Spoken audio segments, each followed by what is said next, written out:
नमो नमः। मैं पंडित अश्विनी। आज आपको हम ज्योतिष के बारे में कुछ बताना चाहते हैं। हमारे घर परिवार में कोई विद्वान व्यक्ति आते हैं, कहते हैं पंडित जी हमारी कुंडली देख लीजिए, और पंडित जी कुंडली देखते हैं, उसमें बहुत सारी दोष बता देते हैं। तो उनमें से एक दोष के बारे में मैं आपको बताना चाहता हूँ, काल सर्प दोष। इसके बारे में वो कितने प्रकार के होते हैं, उनके क्या प्रतिफल होते हैं। ज्योतिष आज की कक्षा।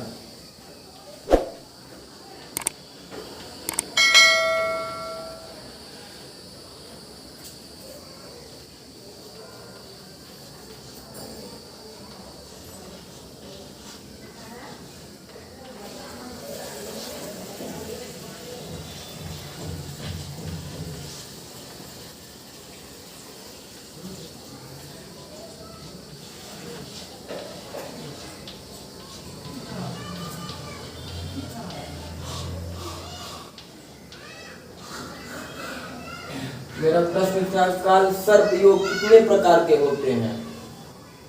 ऐसे तो काल सर्प योग 286 प्रकार के बताए गए हैं, परंतु मुख्यतः 12 प्रकार के हैं।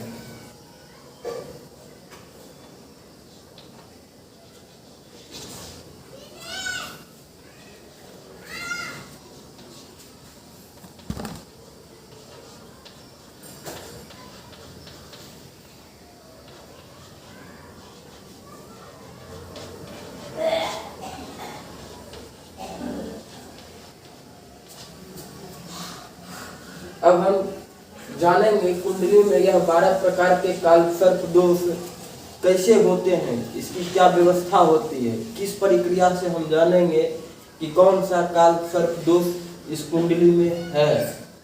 तो पहला काल सर्प दोष के बारे में जानते हैं, इसे अनंत कहा जाता है।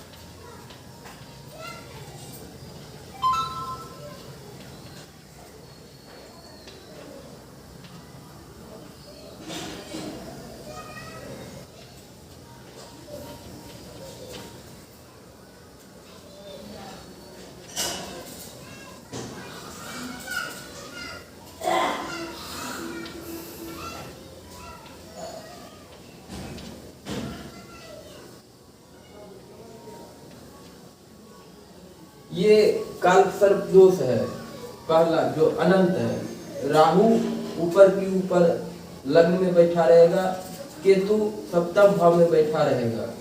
इस तरह की जो कुंडली होती है, उसमें जो काल सर्प दोष होते हैं, इसे अनंत काल सर्प दोष के नाम से जाना जाता है।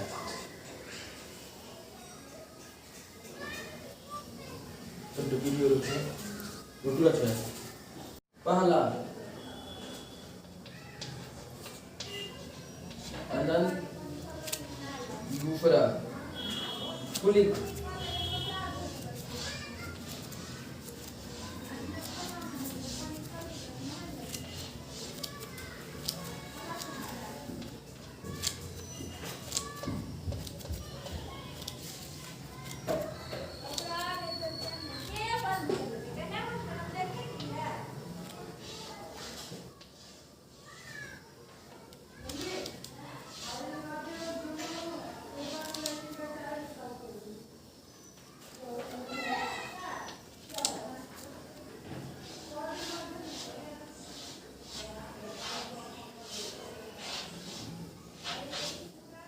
तीसरा है वासुकी,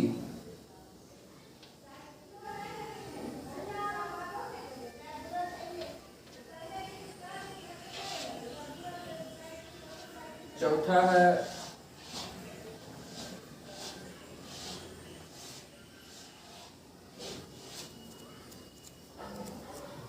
शंखपाल,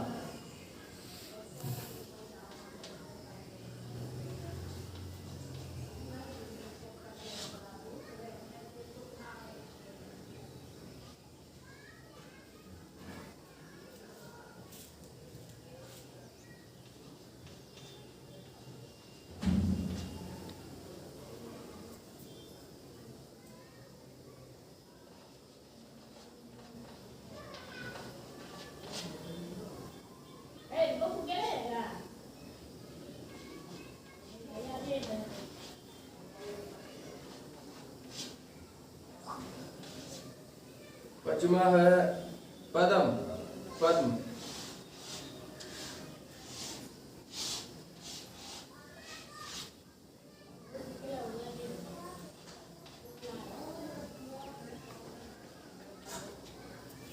छठा है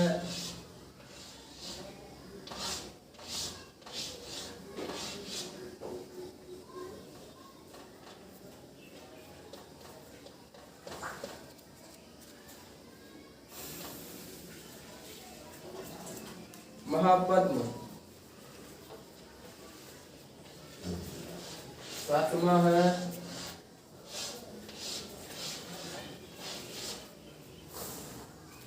तक्षक। समझने वाली बात यह है कि पहले जो 6 हुए उसमें राहु ऊपर था, ऊपर की ओर सब राहु है। अब जो 6 होंगे उसमें केतु ऊपर होंगे और राहु नीचे होंगे, देखना ये है। तो यहाँ कुलिक के बाद ये तक्षक जो है, तक्षक 7वां तक्षक का सर्पयोग का नाम है, ये 8वां।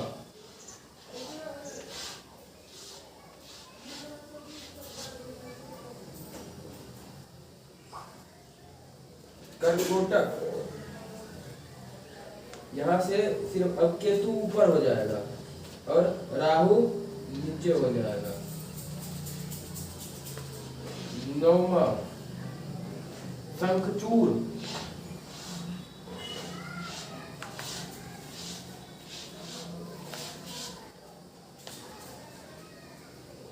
केतु राहु, यह एक दूसरे से सप्तम घर पर विराजमान होते हैं।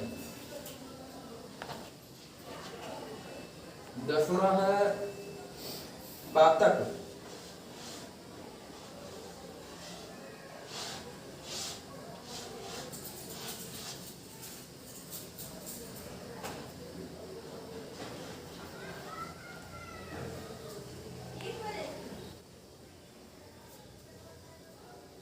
जगह कम पड़ गई।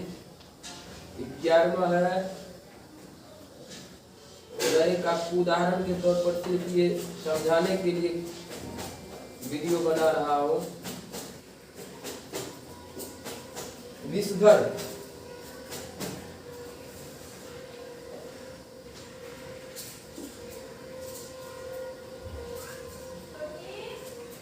और 12वां है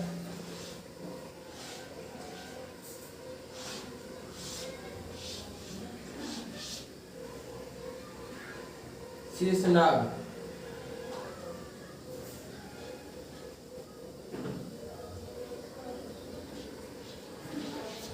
यह काल सर्प योग 12 प्रकार के बताए गए हैं। हमारी कुंडली में इस तरह के काल सर्प योग होते हैं। काल सर्प योग हम जानते कैसे हैं? जैसे ये राहु है, ये केतु है। राहु और केतु के इस ऊपरी भाग में कोई ग्रह नहीं आना चाहिए।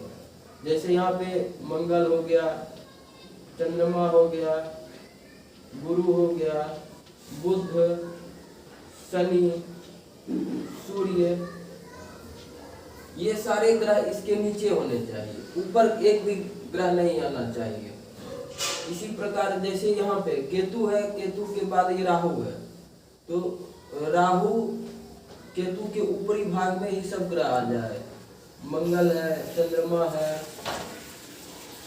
बुध है, गुरु है, शुक्र है, गुरु है, शनि है, ये जितने ग्रह है ये ऊपरी भाग में आना चाहिए, तब ये काल सर्प योग किसी की कुंडली में बनता है। उदाहरण के तौर पे हम आपको ये खाली घर है, खाली घर को भर के बता रहे हैं। अब जैसे ये केतु और राहु बीच में है, तो इसके ऊपरी भाग में कोई ग्रह नहीं आना चाहिए। यहाँ गुरु हो गया, यहाँ मंगल हो गया, यहाँ शनि हो गया, शुक्र हो गया, शनि हो गया, बुध हो गया, तो इसके ऊपर में ये जो खाली जगह है यहाँ पे कोई नहीं आना चाहिए ग्रह। अंक कोई भी हो सकता है, यहाँ पे 5 अंक, 6 अंक, 7, 8, 9, 10, 11, 12, 1, 2, 3, 4 अंक कोई भी आ जाए, अंक से कोई मतलब नहीं है। अंक यहाँ मान लीजिए यहाँ 8 हो गया, यहाँ 9 है, यहाँ 10 है, 11 है, 12 है, 1 है, 2। ये अंक जो है हमारे कुंडली में 12 राशि है। 12 राशि को ये अंक दर्शाता है। बहुत व्यक्ति समझते नहीं ये अंक क्यों यहाँ पे लिखा गया। यह जो घर है, ये घर का प्रथम पूर्वी दिशा में, ये पूरब है, ये पश्चिम है, ये उत्तर है, ये दक्षिण है। तो ये घर का ये पूर्वी भाग में जो उत्तरी क्षितिज पे जो पहला घर होता है उसे हम लग्न भी कहते हैं। लग्न में जो पहला घर होता है ये पहला घर है। यहाँ पे 10 अंक भी हो सकता है, यहाँ पे 12 अंक भी हो सकता है, यहाँ पे 1 अंक भी हो सकता है। इसको हर एक व्यक्ति के कुंडली में हर एक प्रकार से दर्शाया गया है। अब यहाँ पे जैसे खाली ग्रह कुंडली बनी हुई है, यहाँ पे 12 अंक है, यहाँ 1 है, 2 है, 3 है, 4 है, 5 है, 6 है, 7, 8, 9, 10, 11। तो ये हो गया, ये 12 अंक दर्शाता है कि यह मीन लग्न है। मीन लग्न की कुंडली है। अब यहाँ चंद्रमा जहाँ बैठा रहता है हमारे घर में, वही हमारी राशि होती है। चंद्रमा 3 अंक में बैठा हुआ है, चंद्रमा मिथुन राशि में बैठा हुआ है। इस कुंडली में जातक का मिथुन राशि हो गया, लेकिन लग्न हुआ मीन लग्न हो गया। मीन लग्न के स्वामी गुरु है। गुरु कहाँ बैठे रहते हैं और चंद्रमा और गुरु की क्या युक्ति है, उसे देखकर फलाफल हम लोग कोई कुंडली में उसको बताते हैं, वो सटीक होती है और स्पष्ट होती है। बाकी अभी चर्चा थी कालसर्प योग पे।